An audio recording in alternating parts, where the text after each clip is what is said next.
Hello there, Star Wars fans and collectors, and welcome back to another Star Wars figure review. Today we'll be taking a look at the Black Series Luke Skywalker from The Mandalorian. This is labeled as Luke Skywalker, Imperial Light Cruiser in parentheses.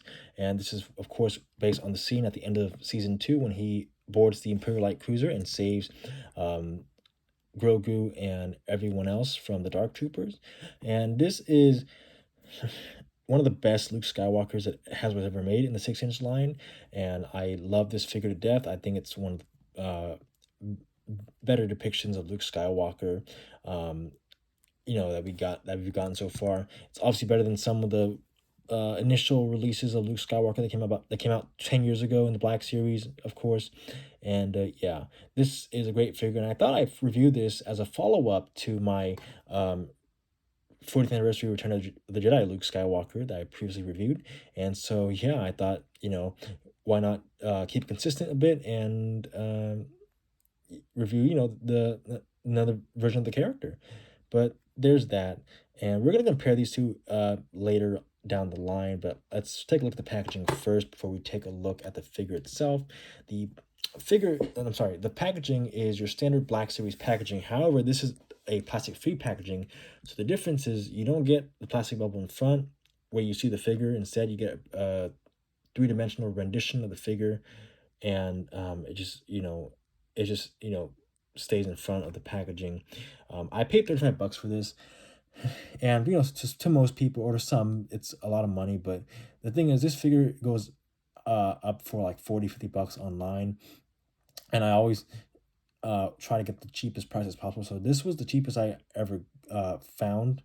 Well, this is the cheapest price that was sold for this figure, and so I figured just pay 35 and call it a day, because I'll probably never find a cheaper option or a cheaper sale price for this figure, given that this figure is a high valued figure and he is just going up in the market. So I try to get the cheapest as possible. But besides that, the packaging is the same in front. We got all the same specs, minus the plastic bubble, of course. And they've actually done this with the Indiana Jones Adventure Series action figure packagings, and where it's just a plastic-free packaging and it has 3D rendition of the figure in front. And of course, because it's plastic free, it indicates it right here in the bottom. And yeah, but other than that, everything else is the same from the front. This side is the same. We got a nice artwork of Luke Skywalker, and we got another character right here and right here. I forgot who they are, but if you buy, other figures in this wave, you can make a mural together. You put the boxes together, and that's pretty cool. You got the name and you got the name of the character and where he's based from. Back is the same. We got the same picture from the front. Everything from top to bottom is the same. This first paragraph right here, of course, is the description.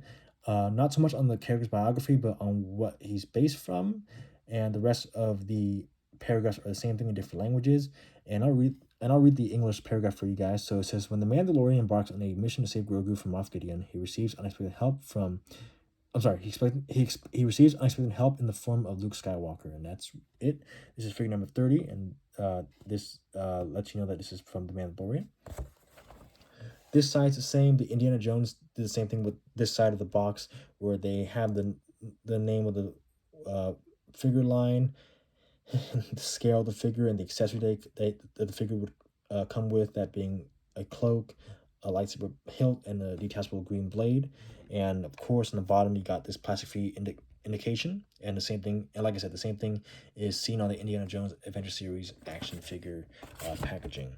But there's that for the packaging, and let's get back to the figure. So the figure, again, it's a great figure, a 10 out of 10 for me.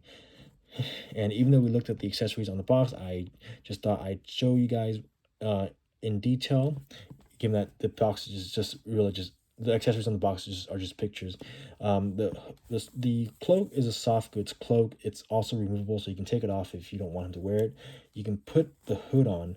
Only problem I have with the hood is that it's kind of oversized, and it just doesn't look right. I guess you can manipulate to make it look right, but I don't know. It feels too big. But it's not it's not a big deal. It doesn't ruin the figure. But I just wish they kind of fixed the hood a little bit. And like I mentioned, you can also take it off. The lightsaber hilt looks nice. it has great paint applications and great detail. It's the same one that came with the episode 6 Luke Skywalker from the 40th anniversary one. And it makes sense. I mean, it is Luke's lightsaber after all. And like I mentioned, the blade is removable. You can take it off, and if you wanted to, you can take the hilt. And you see that D-ring right here? You can hang it by the hook that's on his belt. So this is the figure itself, and the head sculpt is pretty much the same as the episode 6 Luke Skywalker, which is the only difference is that the hair is different, but that's it. The overall body sculpt and the outfit is fantastic. They did a great job with the sculpt, and even though it's primarily black, it matches what he wore in The Mandalorian, and it has great paint applications. You can see some texture, and rather than just making it plain black, they made it black, but they added details to it, and even the sculpting by itself has great detail. And like I said, there's great texture to the vest that he wears. The belt looks nice, and the head sculpt looks nice.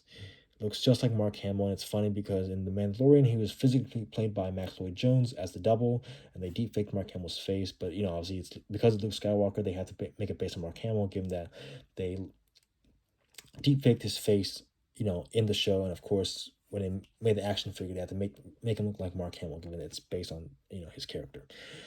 But let me give you a full 360 of the action figure real quick. The back looks nice, and we got the same nice details with like the texture and the little details on his outfit. And you see some like wrinkles and stuff. It looks nice. Articulation that Luke has is a ball joint head. The lower neck is also on a ball joint. He has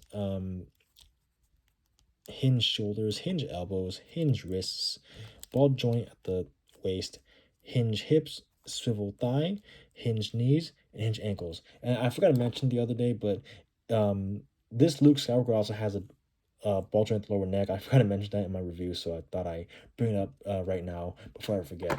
But yeah, man, this is again, a 10 out of 10 figure. Great figure to have in your collection, especially if you're a fan of Luke Skywalker. I would not pass this up. If you guys do want this figure, try to get it for a decent price, and don't spend too much money on this figure. Please find it, and for a lower price, and save your money, because you do not want to pay a ridiculous amount of money just for one action figure. Rather, you don't want to pay $50 for a figure that usually goes for 25 $30 in retail. So yeah, so if you like this figure, please get it for a reasonable price, save your money, and yeah. But anyway, that's all for today, guys. I hope you enjoyed this review. Thank you for watching. As always, be sure to like, subscribe, comment down below, hit the bell icon, and I will see you in the next video. May the force be with you, and have a great rest of your night. Bye.